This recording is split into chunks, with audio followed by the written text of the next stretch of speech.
Hello. I'm back after a little mishap with my timing. Um, but yeah, I just had my screenwriting class, which is from 1 to 4, not 2 to 6 or 2 to 5 as I previously thought. So I will be coming in at 4 o'clock on Wednesdays instead of 1 as I previously promised because I am a big fat liar. Um, It's very pleasant in my room today. There's a very nice breeze coming in through the windows. I have just drank a full pot of tea because once I get started on a pot of tea, I just can't stop. Um, I just had my screenwriting class, which I think I already said, but I'm saying it again, which is really cool. I finished my first ever screenplay maybe last week, and I was really proud of it, and I'm still proud of it. After finishing it, I was like, "Damn, like, I wrote that, like, it's really good." I'm sure there's problems, but, like, what are they? And then I was like, "Oh, yeah," and I heard from my classmates, and I'm like, "I thought I fixed all the problems, but now there's new ones, so it turns out I only fixed the worst fires," which is like, that's how writing is supposed to be. You're not a brilliant genius the first time you ever write something. And I'm sure Edith Wharton was the same way. I think. I can only hope and pray. Um, but yeah, so sorry about the delay, and I'm ready to get going if you are. So let's do it. Chapter 12 is going to be interesting. Okay, I'm putting this on this book. When this is over, whoever you are out there, tell me that I put this on Much Ado About Nothing when I inevitably forget. Okay. The Age of Innocence, Chapter 12. Old-fashioned New York dined at 7, and the habit of after-dinner calls, though derided in Archer's set, still generally prevailed. As the young man strolled up Fifth Avenue from Waverly Place, the long thoroughfare was deserted but for a group of carriages standing before the Reggie Shivers, where there was a dinner for the Duke, and the occasional figure of an elderly gentleman in a heavy overcoat and muffler, ascending a brownstone doorstep and disappearing into a gaslit hall. Thus, as Archer crossed Washington Square, he remembered that old Mr. Dulac was calling on his cousins the Dagonets, and turning down the corner of West 10th Street, he saw Mr. Skipworth, of his own firm, obviously bound on a visit to the Miss Lannings. A little farther up Fifth Avenue, Buford appeared on his doorstep, darkly projected against a blaze of light, descended into his private brougham, and rolled away to a mysterious and probably unmentionable destination. It was not an opera night, and no one was giving a party, so that Buford's outing was undoubtedly of a clandestine nature. Archer connected it in his mind with a little house beyond Lexington Avenue, in which beribboned window curtains and flower boxes had recently appeared, and before whose newly painted door the canary-colored brougham of Miss Fanny Ring was frequently seen to wait. Beyond the small slippery pyramid which composed Mrs. Archer's world lay the most unmapped quarter inhabited by artists, musicians, and people who wrote. The scattered fragments of humanity had never shown any desire to be amalgamated with the social structure. In spite of odd ways, they were said to be, for the most part, quite respectable, but they preferred to keep to themselves. Medora Manson, in her prosperous days, had inaugurated a literacy salon. Haha, this is a Western now. But it had soon died out owing to the reluctance of the literary to frequent it. Others had made the same attempt, and there was a household of Blenkers, an intense and voluble mother, and 3 blousy daughters who imitated her, where one met Edwin Booth and Patty and William Winter, and the new Shakespearean actor George Rignold, and some of the magazine editors and musical and literary critics. Mrs. Archer and her group felt a certain timidity concerning these persons. They were odd, they were uncertain, they had things one didn't know about in their background of their lives and minds. Literature and art were deeply respected in Archer's set, and Mrs. Archer was always at pains to tell her children how much more agreeable and cultivated society had been when it included such figures as Washington Irving, Fitz Green Halleck, and the poet of The Culprit Fay. The most celebrated authors of that generation had been gentlemen.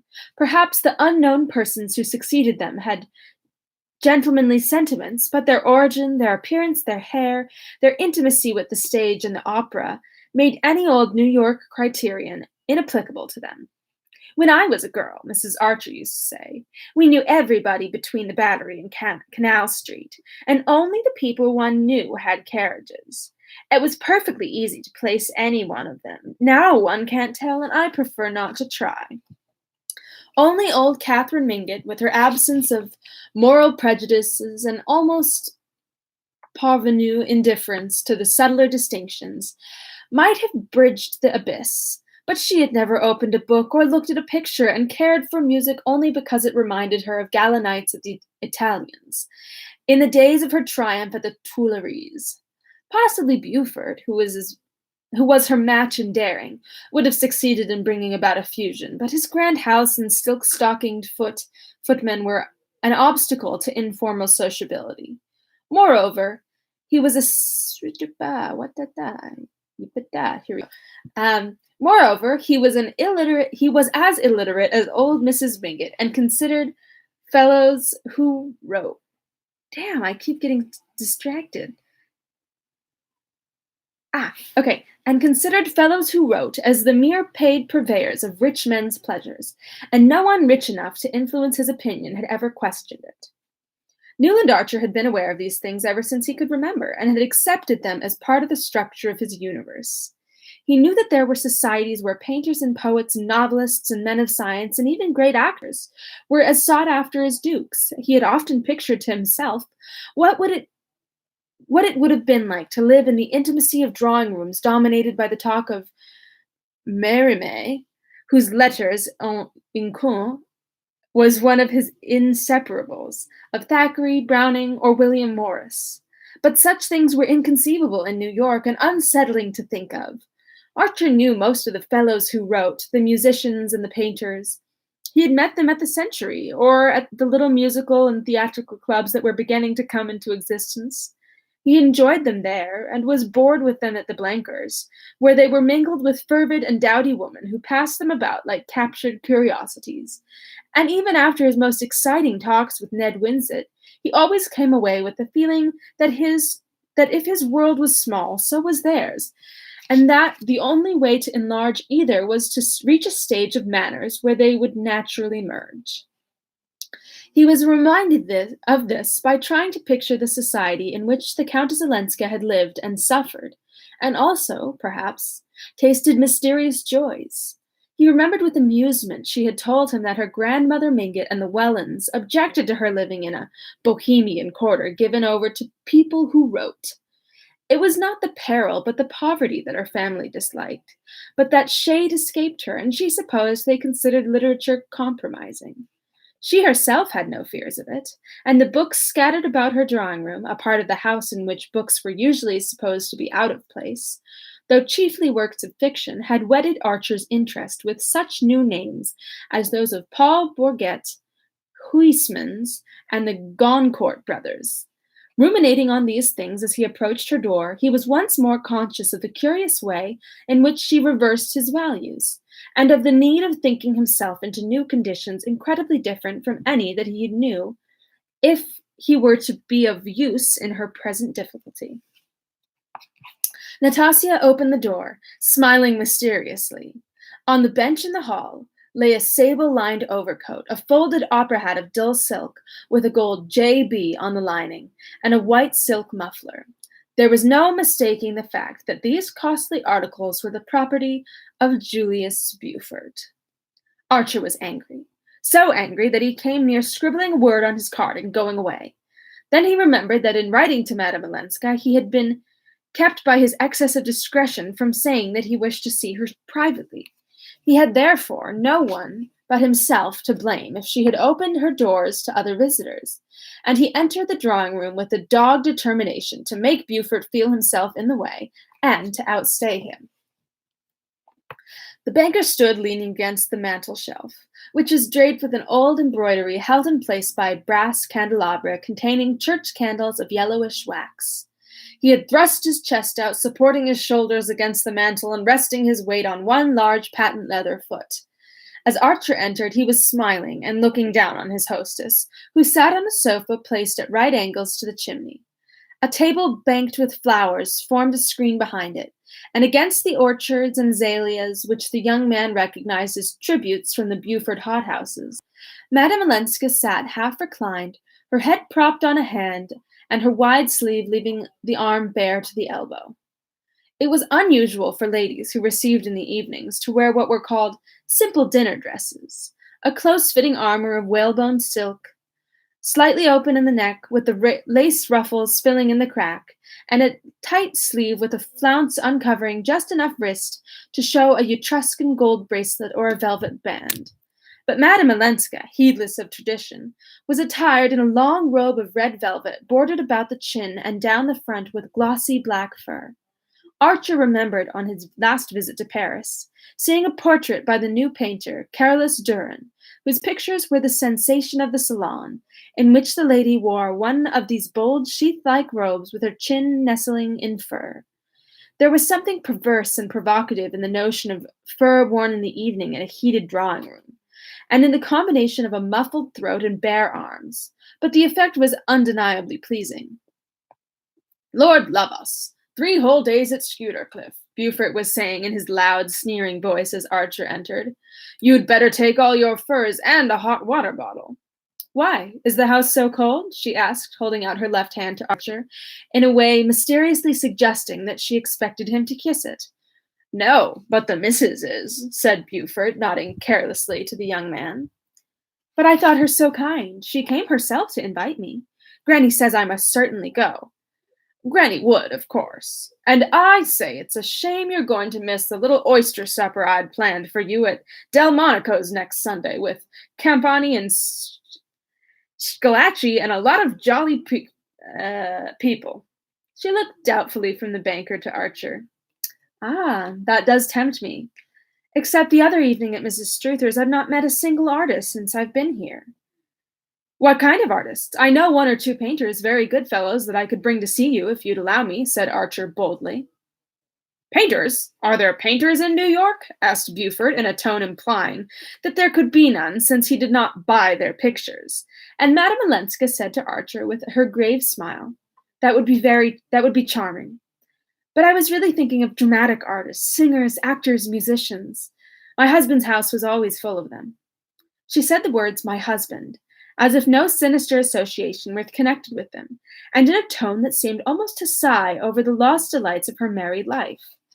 Archer looked at her perplexedly, wondering if it were lightness or dissimulation that enabled her to touch so easily on the past at the very moment when she was risking her reputation in order to break with it. "I do think," she went on, addressing both men, "that the imprévu adds to one's enjoyment. It's perhaps a mistake to see the same people every day." "It's confoundedly dull, anyhow. New York is dying of dullness," Beaufort grumbled.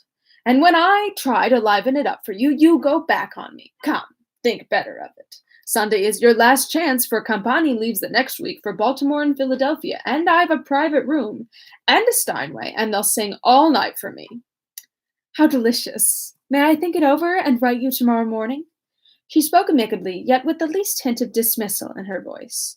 Beaufort evidently felt it, and being unused to dismissals, stood staring at her with obstinate line between his eyes. "Why not now?" "It's too serious a question to decide at this late hour." "Do you call it late?" She returned his glance coolly. "Yes, because I still have business with Mr. Archer for a little while."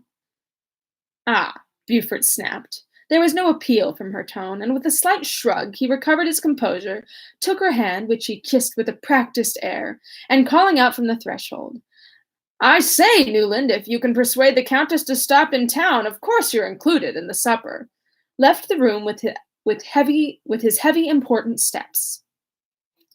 For a moment, Archer fancied that Mr. Letterblair must have told her of his coming, but the irrelevance of her next remark made him change his mind. You know painters, then? You live in their milieu?" she asked, her eye full of interest. "Oh, not exactly.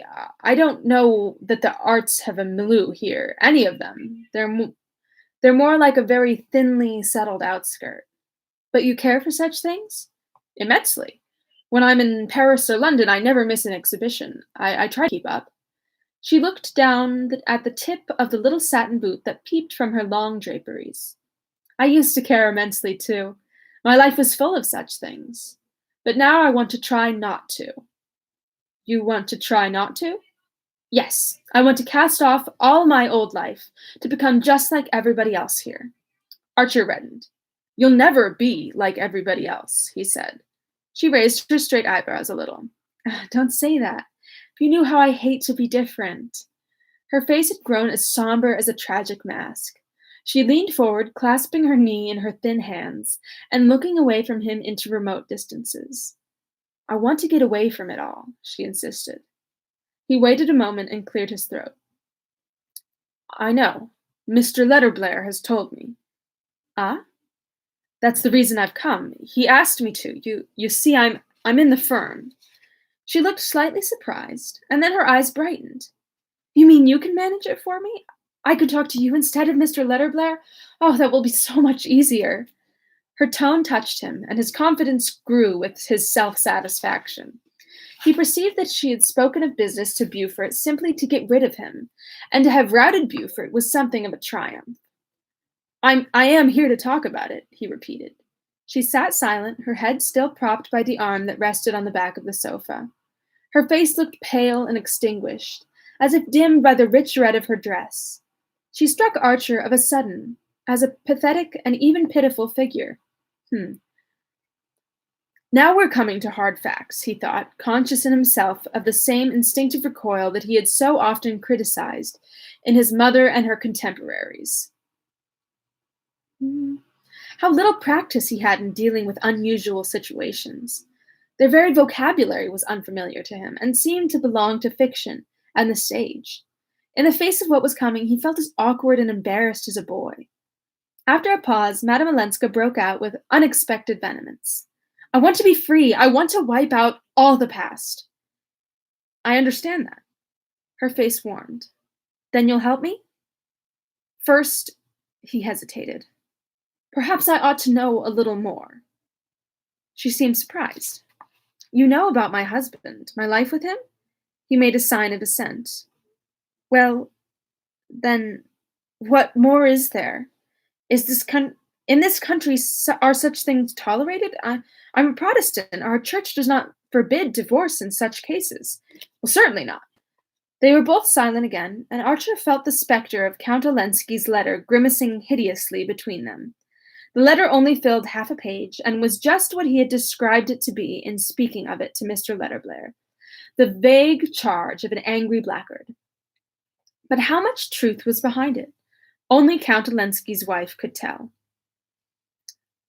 "I've looked through the papers you gave to Mr. Letterblair," he said at length. "Well, can there be anything more abominable?" "No." She changed her position slightly, screening her eyes with her lifted hand. "Of course you know," Archer continued, "that if your husband chooses to fight the case, as he threatens to, yes, he can say things that might be disagreeable to you, say them publicly so that they would get about and harm you even if I mean, no matter how unfounded they were." She paused for a long interval, so long that, not wishing to keep his eyes on her shaded face, he had time to imprint on his mind the exact shape of her other hand, the one on her knee, and every detail of the 3 rings on her 4th and 5th fingers, among which, he noticed, a wedding ring did not appear. Buddy. Um, what harm could such accusations, even if he made them publicly, do me here? It was on his lips to exclaim, "My poor child, far more harm than anywhere else." Instead, he answered in a voice that sounded in his ears like Mr. Letterblair's. "New York society is a very small world compared to the one you lived in, and its rules, in spite of appearances, by a few people with, well, Rather old-fashioned ideas. She said nothing, and he continued. Our ideas about marriage and divorce are particularly old-fashioned. Our legislation favors divorce. Our social customs don't. Never? Well, not if the woman, however injured, however irreproachable, has appearances in the least degree against her, has exposed herself by any unconventional action to offensive insinuations. She drooped her head a little lower, and he waited again, intensely hoping for a flash of indignation, or at least a brief cry of denial. None came. A little traveling clock ticked purringly at her elbow, and a log broke in two and sent up a shower of sparks. The whole hushed and brooding room seemed to be waiting silently with Archer. Yes, she murmured at length. That's what my family tells me. He winced a little. It's not unnatural. Our family, she corrected herself, and Archer colored. For you'll be my cousin soon, she continued gently. I hope so. And you take their view? He stood up at this, wandered across the room, stared with void eyes at one of the pictures against the old red damask, and came back irresolutely to her side. How could he say? Yes, if what your husband hints is true, or if you've no way of disproving it. Sincerely, she interjected as he was about to speak. He looked down into the fire. Sincerely, then, what should you gain that would compensate for the possibility, the certainty of a lot of beastly talk? But my freedom, is that nothing? It flashed across him at that instant that the charge in the letter was true, and that she hoped to marry the partner of her guilt. How was he to tell her that, if she really cherished such a plan, the laws of the state were inexorably opposed to it?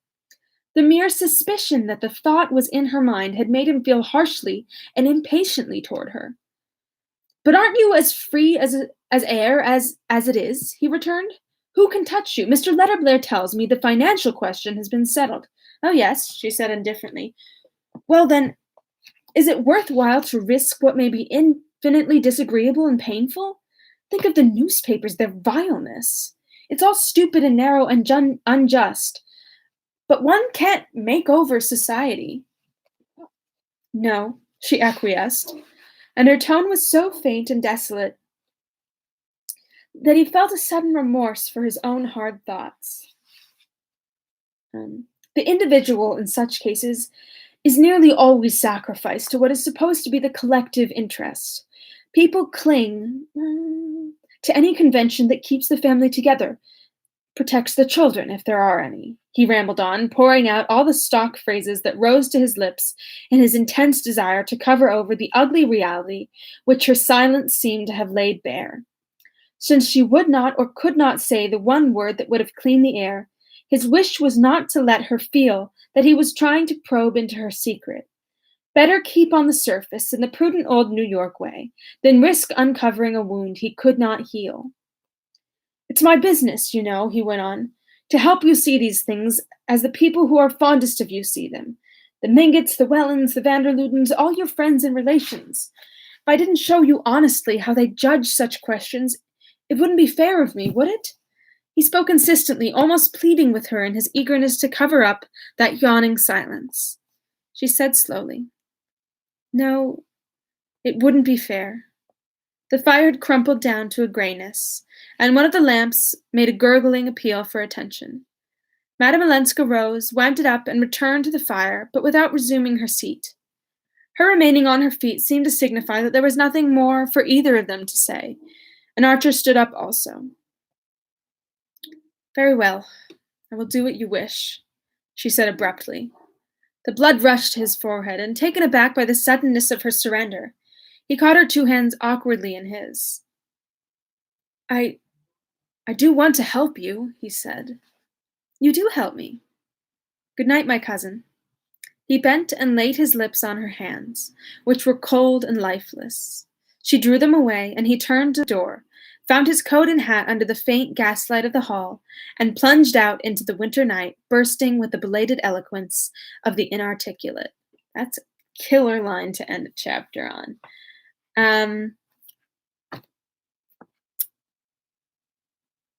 That's the end of the chapter, that's what I'm trying to say. They are great descriptions of gaps. She I was thinking about this because 'cause I'm thinking about screenwriting a lot, and, like, it's really hard to describe a gap in a way that works in a screenplay, and she does such a wonderful job, and that's something that you can do in a book a little more is, like, give the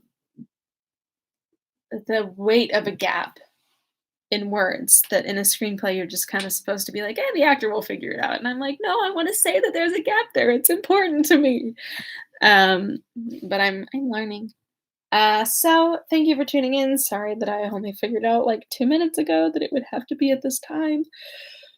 Oh, excuse me. I hope you all have a good rest of your day. I hope you're all looking forward to something tasty for dinner. I certainly am, though I don't know what it is.